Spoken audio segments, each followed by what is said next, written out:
Just like having the right information is necessary to make solid hiring and lending decisions, being engaged in our community is important. DataFax is proud to support the positives and be a presenting sponsor of the Spark.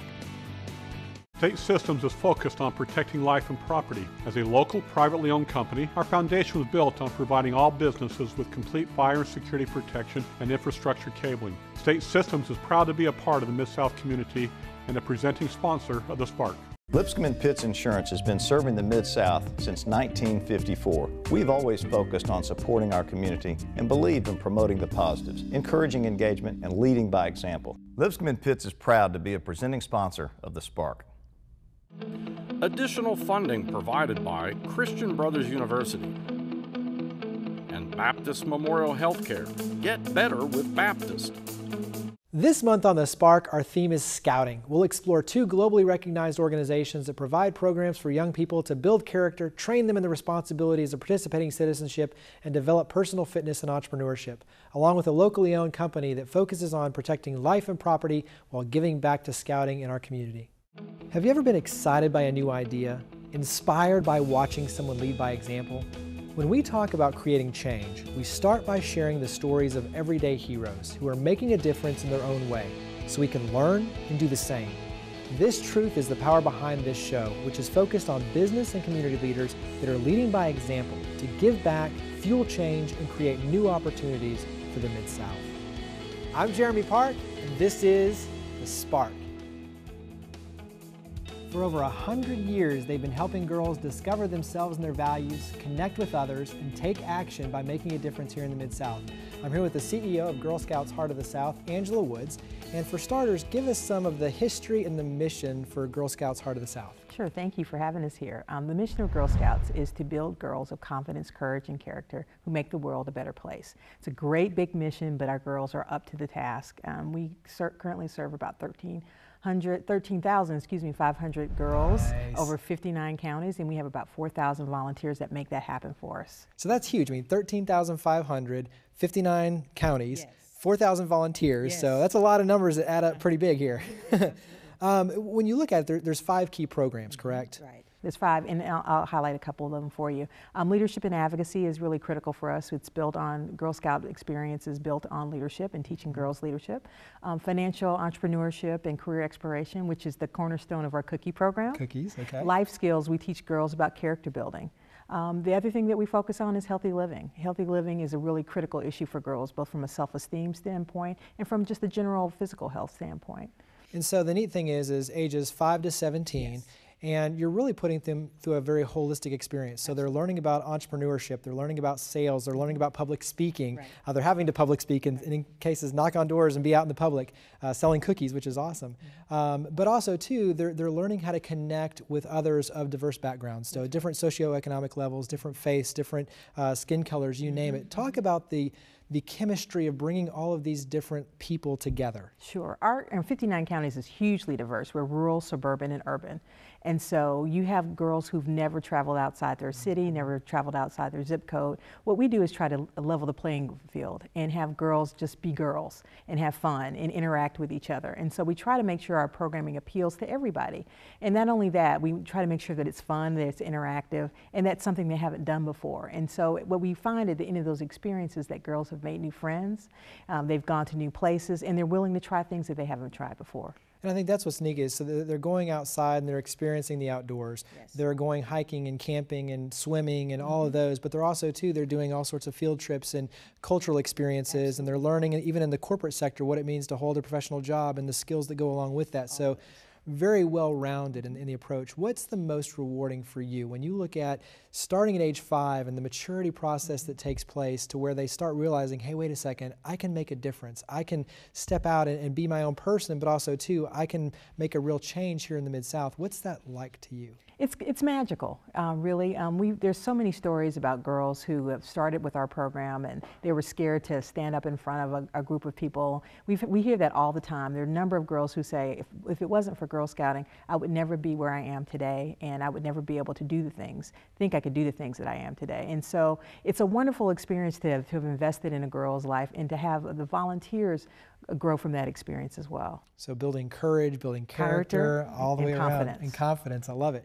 So let's go ahead and show viewers what we're talking about, give you some perspective when we say the Girl Scouts Heart of the South and the work they're doing here in the community. The girls are making advertisements today to support their cookie sale here at Douglas Elementary and for the community. There are 5 skills associated with the cookie sale that are really life skills for the girls to learn. Goal setting is the first skill, which involves them kind of going over, what do I want out of this sale? What do we want as a Girl Scout troop? Decision making, making decisions. What are our advertisements going to look like? What goal are we going to settle on together as a group? Business ethics, how to handle business, how do you present yourself to people? People skills, so how do you approach people about selling cookies? How do you approach them about what you're doing and why you're doing it? Also money management. What are we going to do with this money that we're earning from the cookie sale? We're going to review those skills, and hopefully those are things they can take along with them throughout their entire life and use those.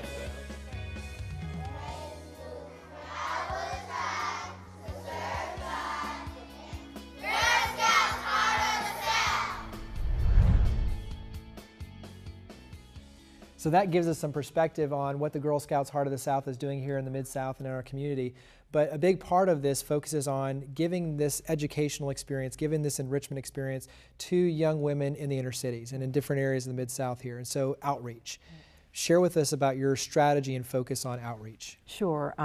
As you know, Memphis has a lot of pockets of poverty, and even within our 59 area county, there's a lot of pockets of poverty. And so specifically, we wanted to target North and South Memphis because there's a lot of good activity that's going there, but there's not a lot of activity for girls. And so over the last 3 years, we've served over 400 girls a year. Nice. And we started with a small group, and it's grown and it's been sustainable. We have about a retention rate of 84.5% and about 35 to 45 participants or parents that keep it going. And so we think it's a wonderful program, and we want to continue to make that happen. When that speaks just the retention rate to how much they enjoy it. And that's for a citizen's perspective, or from the citizen's perspective, it's amazing because you don't want these young women to go down the wrong path. Right. And that's so easy to do, unfortunately. And the reality is if you can come in and give them this experience and wrap around the support network and you start showing them opportunities, all of a sudden you see them blossom, and it's amazing to watch. And these are our future leaders. Right. And so it's very important for us as a community to really embrace this and give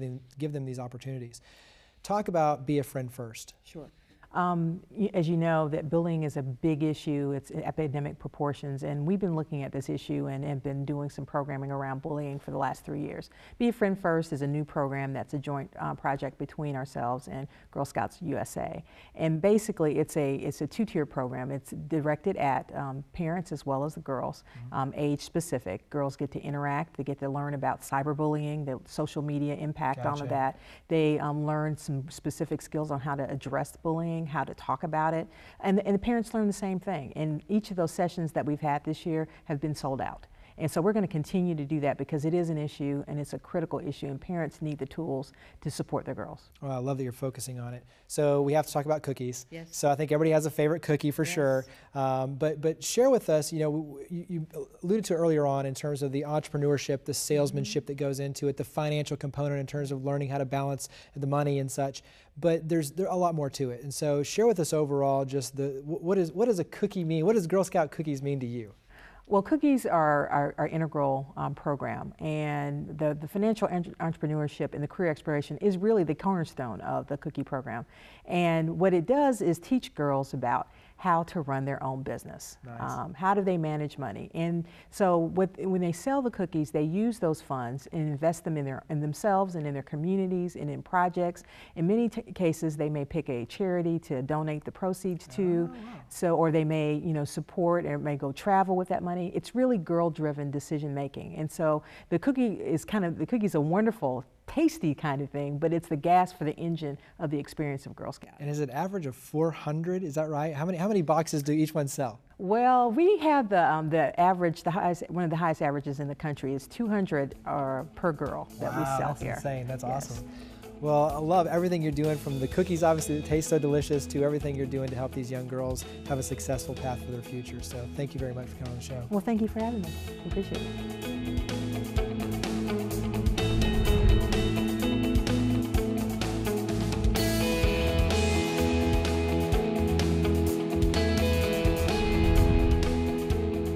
Their mission is protecting life and property. I'm here with the president of State Systems Incorporated, Bob McBride.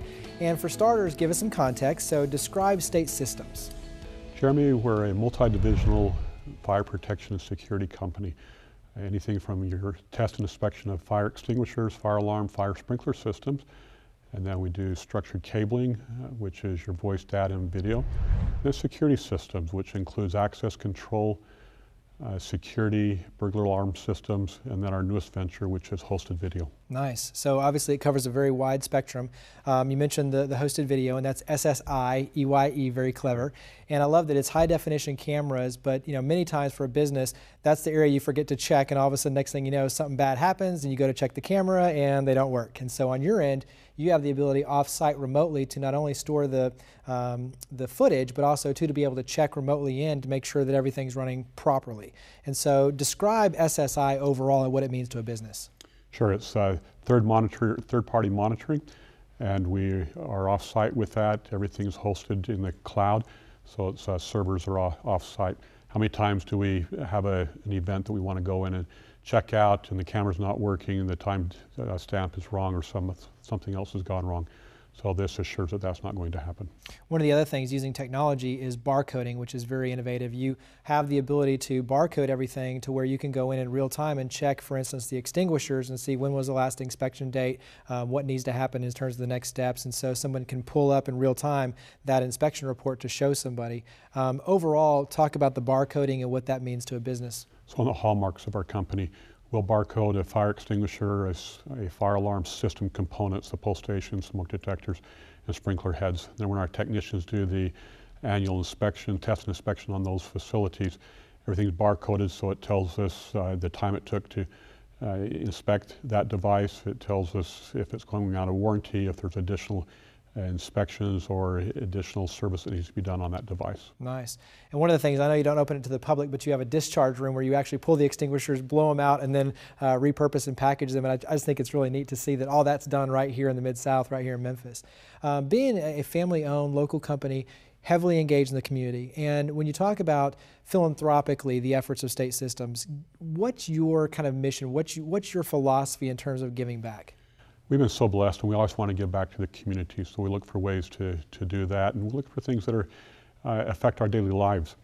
Many years ago, over 30 years ago, I joined the Germantown Exchange Club, and their mission and focus is to prevent child abuse and domestic violence. And so we do that through the Exchange Club Family Center down on Union Avenue. That's a perfect segue in. Let's go ahead and show viewers exactly what we're talking about with the Exchange Club Family Center. Our focus is absolutely on children and on children who've been abused or neglected or been forced to witness repeated severe domestic violence in their homes. All of these children have been through very traumatic events, and it's very much a case of following them the rest of their life if they're not given the intervention they need in a warm and nurturing environment, and they're able to talk about what's happened and able to them to feel safer, to make sure they are safe.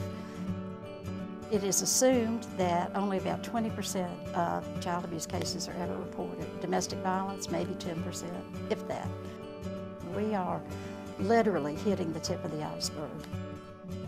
All of the children we work with are so traumatized and have been through so much and seen so much in this community. We're trying to help them heal from all of this, to help them realize this is not how it has to be, help them not repeat this behavior, and give them a reason for hope and a reason to know it doesn't have to be like this, that everyone doesn't live like this. And so that's our mission, and I know we're accomplishing it.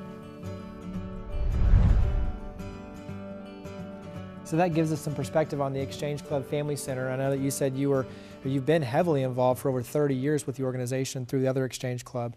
And one of the other things is you're a Mile mentor with the University of Memphis and their Mile program. And here's your chance to do a little spotlight on your protege and what that is. But basically you're pairing a mentor with a student, a junior or senior, and it's an opportunity throughout the year to really go through some leadership opportunities, but also too to be able to share from your insight what it means to be a business leader and kind of open up that door for that relationship. What's been your kind of takeaway of being a mentor with the Mile program? Also a great program. This is my second year in doing it. And this year my protege is Wesley, and he's a marketing major. He has the opportunity to come to my office and look around, and we mentor, talk about business, discuss some of the things that I've been doing. We've had lunches together where it helps to answer questions that he may have. He's got another year and a half left at the university, but just a fine young man. It's exciting to see the students that the university is producing and how well they are doing. What would be something that you would take away as a mentor? I mean, obviously on our end, we're trying to get more business leaders actively engaged. What's something that you've taken away from the experience so far? Oh, I'd love to see these young people stay in Memphis, work in Memphis, contribute back to the Memphis community. We're a very vibrant community. We have so much to offer, and if we can keep them in Memphis where they're earning a living and giving back, it's going to be that much better of a community. And SERVES is another one that's near and dear to your heart. Explain your relationship with SERVES. Oh, it started several years ago. I have a son who's now in his 30s, and he has cerebral palsy. And we were looking for an opportunity for him to be more independent, and he wanted to move out of the home. And so through a chance meeting with the director of SERVES at the time, we provided a conversation for us to look for ways that he could do that, and SERVES allowed him to move out and provided care for him where he still works full time. Nice. And then they provide care after work and first thing in the mornings. And we're saying SERVES, and that's SRVS, amazing organization here in the Mid-South. And Scouts obviously is the theme today. That's the central thread for this. And you yourself were involved with Scouts. Your son was an Eagle Scout, or is an Eagle Scout. You're always an Eagle Scout. And you have daughters too that were part of the Girl Scouts Heart of the South. So Scouts is near and dear to you. And I know you're on the board with the Chickasaw Council of the Boy Scouts here as well. Share your overall experience with the Scouts. Well, my wife and I are proud of our 5 children, and having both girls in the Girl Scout program and sons in the Boy Scout program. What we get out of scouting is what they become. So it's more than just a program. Scouting changes lives, and it helps them to give them a strong foundation and gives them goals to work on and helps them learn things that they will use later in life. It really prepares a young girl and a young man for the future.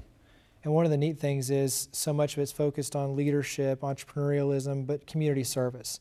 And just from your personal perspective and seeing your children mature and grow up and be a part of the Mid-South fabric in terms of not only leading as business leaders but giving back, what does that mean to you as a father but also to a business owner?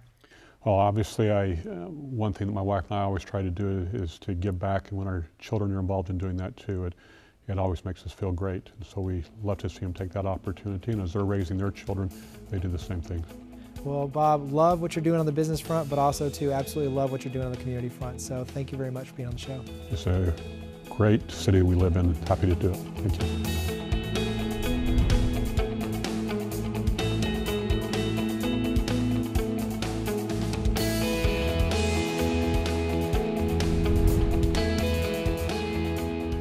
Founded in 1911 by Lord Baden-Powell, this organization is globally known but making a huge impact right here in the Mid-South. I'm here with the Director of Cool Stuff, I love that title, Richard Fisher with Chickasaw Council, Boy Scouts of America. And Boy Scouts of America, obviously rich tradition, amazing impact here in terms of the lives of the youth. And it starts with the Tiger Cubs and goes all the way through to Venture and Explorer and you name it. But walk us through the different phases of Boy Scouting. Okay, our youngest entry point is age 7 or have graduated from kindergarten. That's our Tiger Cubs, and they move through the Cub Scouting program and through the Webelos and transition to Boy Scouts at age 11 or have completed the 5th grade. They can stay in the Boy Scouts until they're 18 years old. And while they're in there, they also have a couple of other options as being a venturer or going to the exploring program. Both of these programs are co-ed. The venturing program is a high adventure, whitewater rafting, rappelling, shooting sports, the fun stuff. And the Exploring program is really career-based. So whether it's in the hospitals or law enforcement or what have you, Gotcha. they get an in-depth look at what it takes to be in a particular field. I have to brag on my brother, he's an Eagle Scout, but explain the significance of being an Eagle Scout. Well, I guess the major significance is only 4% of all the scouts that participate earn that award. Wow. And it is an award that's recognized at universities, it's recognized in the military, and most importantly, when people start looking for jobs, it's a great resume builder. Randy Ponch once wrote a book that talked about the only award that you earn as a kid and can use it as an adult is the Eagle Award. It's well respected in the business community. There are many community leaders in this town that are Eagle Scouts, and they recognize what that means when they see it on a resume. And so starting with the Tiger Cubs, it's a lot of family involvement by strategy. And so it's in a way bringing the family together and kind of teaching the fun of being prepared. And so one of the first phases is, picking a safe place in the case of a fire. And so it's really going through these experiences that obviously develop the youth, but also to the family. And then it kind of carries forward to create more independence and leadership. So you talked about the phases, the technical phases, but talk about the progression and development of the character and the integrity and the leadership skills. Well, I think the main thing with the family is it gives them some real quality time. In addition to some of the skills that they learn, it is giving the parents an opportunity to really work with their children at a very young age and watching them grow. Right. So that by the time they leave the Cub Scouting program, they see a changed young person, a person that's ready to start being a leader for themselves. So they then get an opportunity to practice leading on other boys their age and become, they have their own leadership structure within the troop. Because that's the neat thing is, as they mature along the way, the leadership onus kind of goes more toward the youth. Correct. And so on my end, it's swimming and hiking and it's adventure and it's exposing kids to new opportunities and to dream big, but it's also too very applicable life lessons and skill sets that carry over into adulthood. And talk about, from a merit badge perspective, the tie back to academics. Sure, the tie back is significant. 70% of our merit badge is tied directly to what these kids are learning in school. Whether it's through our citizenship badge series that ties into history and civics lessons, or biology, or recyclable materials and labor laws and all of those kind of things that typically kids don't get an opportunity to study. So it's exposing them. Explain Scout Reach. Scout Reach is a tool that we use to offer scouting to families that can't typically afford it. And that's a great launch pad into, let's show viewers a little bit more about Scout Reach.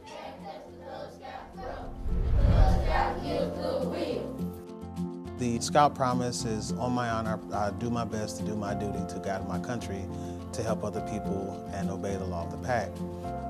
That's what our Cub Scouts, we want them to live that. We do it every meeting, and here for Springdale and some other units that I have, I want the kids to know those words as well as they know the alphabet. When these kids learn those words, and they've come to 6 consecutive meetings, they've earned their Boy Scout badge. Boy Scouts is age specific, okay, and grade appropriate. And what we're trying to do is we teach them their lesson plans is according to their age. You're never at the top until you reach back to help someone else. That's how you get there, by helping. And these boys are learning that, and that's what's going to carry them, through the rest of their lives. They're always going to look back and remember this time. It's one of their most fun times that they've ever had.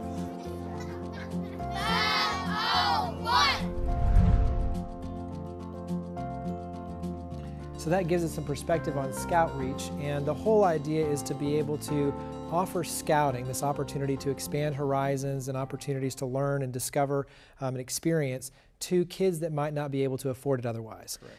But the neat thing is there's skin in the game and there's a lot of strategy to this. So share behind the scenes what's going on with Scout Reach. Well, the idea is that scouting builds leaders. And the way that we do that is to not offer entitlements, but to have some goals and have kids work for what they want. So we require things like community service projects and product sales, whether they're popcorn or camp cards, and actually earning rank advancement before uniforms are given so that they understand that there are rewards for hard work. So a lot of it is building this platform so that they can earn the opportunity and not necessarily just have to financially be able to step up and afford it in that regard, correct? So I just think that's neat, especially in terms of the future base of leaders that you're helping to create here because of it. So the next phase of that is a capital campaign that you're undertaking right now, you're in the middle of, and it's to be able to build out the infrastructure for the campgrounds. Where are we in that process? We have raised about $7 million on a $12 million goal and have started things coming out the ground already. We have shooting sports ranges, an archery range, a pistol range with a shotgun range soon to follow. The exciting stuff is our cope course and the high ropes course, where we have zip lines that run us 750 feet and 100 feet off the ground. And I still remember jumping for the ring. Yeah. Nice. What, so many just amazing experiences all the way around, but when you look at overall the impact, one, how many kids are in scouting here in the Mid-South? 14,000. 14,000. Yes. What to me stands out as you're building this future base of leaders, you're opening their eyes and their ears and all these new experiences that are coming full circle. What makes you the most proud? Most proud is seeing the kids grow and becoming leaders and to have their parents participating with them. We have 14,000 kids, but we also have 4,000 adults volunteering their time to make sure that we have a quality program for our kids. Well, there you go. Absolutely love the impact you're having, the fact that you're changing lives, but also, too, you're doing it right here in the Mid-South. So thank you very much for coming on the show. Thank you, Jeremy.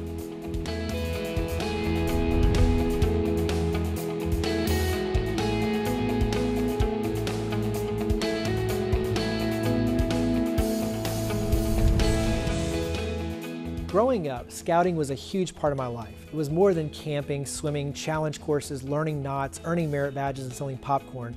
It was learning how to lead by example and understanding the responsibility of community service. It was exposure to a world of possibilities where you could dream big and try new adventures, discovering more about yourself and the world we live in the process. My brother is an Eagle Scout and now proudly serves our country as a Marine. My parents are still active in scouting to this day because they see the impact that it has on our youth. Whether it's with our local Chickasaw Council, Boy Scouts of America, Girl Scouts Heart of the South, or even business leaders and other volunteers that are pitching in like Bob McBride and his family, scouting is truly changing lives here in the Mid-South and across the nation as well. Thank you for watching The Spark. To learn more about each of the guests and to interact with your stories of others leading by example, visit thesparktv.org. We look forward to seeing you next month, and we hope that you'll join with us in creating a spark for the Mid-South. Just like having the right information is necessary to make solid hiring and lending decisions, being engaged in our community is important. DataFax is proud to support the positives and be a presenting sponsor of The Spark. State Systems is focused on protecting life and property. As a local, privately owned company, our foundation was built on providing all businesses with complete fire and security protection and infrastructure cabling. State Systems is proud to be a part of the Mid-South community and a presenting sponsor of The Spark. Lipscomb & Pitts Insurance has been serving the Mid-South since 1954. We've always focused on supporting our community and believed in promoting the positives, encouraging engagement, and leading by example. Lipscomb & Pitts is proud to be a presenting sponsor of The Spark.